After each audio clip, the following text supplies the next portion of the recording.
அனைவருக்கும் வணக்கம். Welcome to Vadivel ஆசிரியர். நாம் இந்த வீடியோவில் 8ஆம் வகுப்பு 4ஆம் பாடம் வார்வியல் கணிதம் அதில் பயிற்சி 4.2 3ஆம் கணக்கை பார்ப்போம். ஒரு பொருளை ரூபாய் 810க்கு விற்றதால் கிடைத்த லாபமும் அதே பொருளை ரூபாய் 530க்கு விற்றதால் ஏற்பட்ட நட்டமும் சமம் எனில் அந்த பொருளின் அடக்க விலையை காண்க. If the profit earned on selling an article for rupees 810 is the same as loss on selling it for rupees 530, then find the cost price of the article. So அடக்க விலை என்பது சுருக்கமாக ஆவின்னு சொல்லுவோம், அதாவது காஸ்ட் ப்ரைஸ். விற்ற விலையை சுருக்கமாக விற்ற விலை அல்லது விற்பனை விலை போத் ஆர் சேம் தான், அதை விவின்னு சொல்லுவோம். இங்கிலீஷில் எஸ்பி செல்லிங் ப்ரைஸ் அப்படின்னு சொல்லுவாங்க. ஸோ ஒரே பொருளை 810க்கு விற்றால் லாபம் கிடைக்கிது, 530க்கு விற்றால் நஷ்டம் கிடைக்கிது. அப்போ அந்த லாப நட்டமும் சமன் காமிக்கிறாங்க இங்கே. அப்போ அந்த பொருளின் அடக்க விலையை காண்க. அப்போ அந்த பொருளோட அடக்க விலை என்னையாக இருக்கும் அதை கண்டுபிடிக்கணும். இதுக்கு நம்ம ஃபார்முலா யூஸ் பண்ணணும். லாபம் ஈக்குவல் டு விற்ற விலை மைனஸ் அடக்க விலை, நட்டம் ஈக்குவல் டு அடக்க விலை மைனஸ் விற்ற விலை. லாபம்னா ப்ராஃபிட்னு சொல்லுவோம், selling price minus cost price. நட்டம்னா loss, cost price minus selling price. லாபம் நட்டம் ரெண்டு சமம்.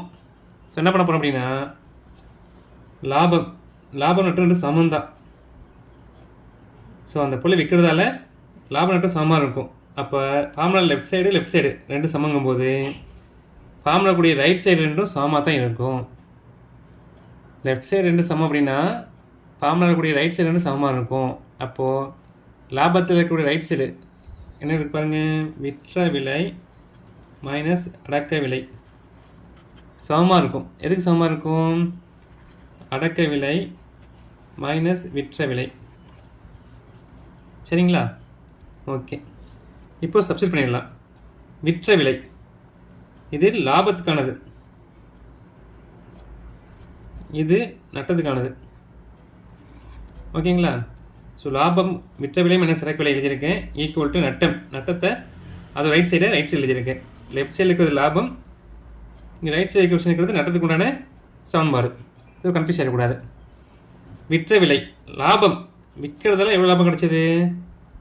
810க்கு விற்றாங்க. ஸோ விற்பனை விலை 810 மைனஸ் அடக்க விலைன்னு தெரியாது, அடக்க விலை அப்படியே வச்சுக்கலாம்.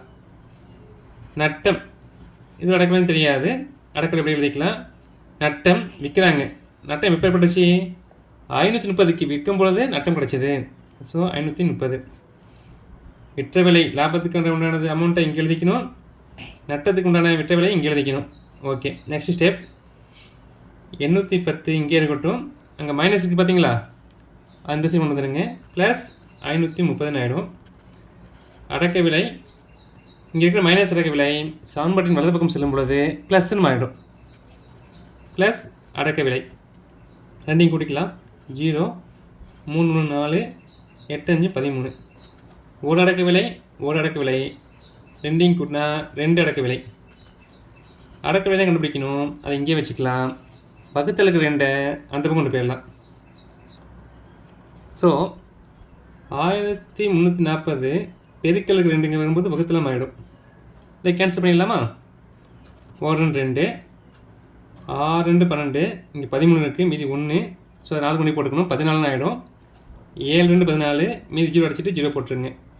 தேர்ஃபோர் அடக்க விலை ஈக்குவல் டு ரூபாய் 670. இந்த கொஸ்டினுக்கான ஆன்சர் அடக்க விலை என்பது ரூபாய் 670. So cost price 670. ஒரே பொருளை தான் விற்கும்போது 810 விற்கும்போது லாபம் கிடைக்கிது, அதே போல் 530 விற்கும்போது நட்டம் கிடைக்கிது. அப்போ லாபம் நட்டம் சமம். அந்த கான்செப்ட் எடுத்துக்கப்புறம் லாபம் நட்டமும் சமம், லாபம் நட்டம் சமமாக இருக்குது.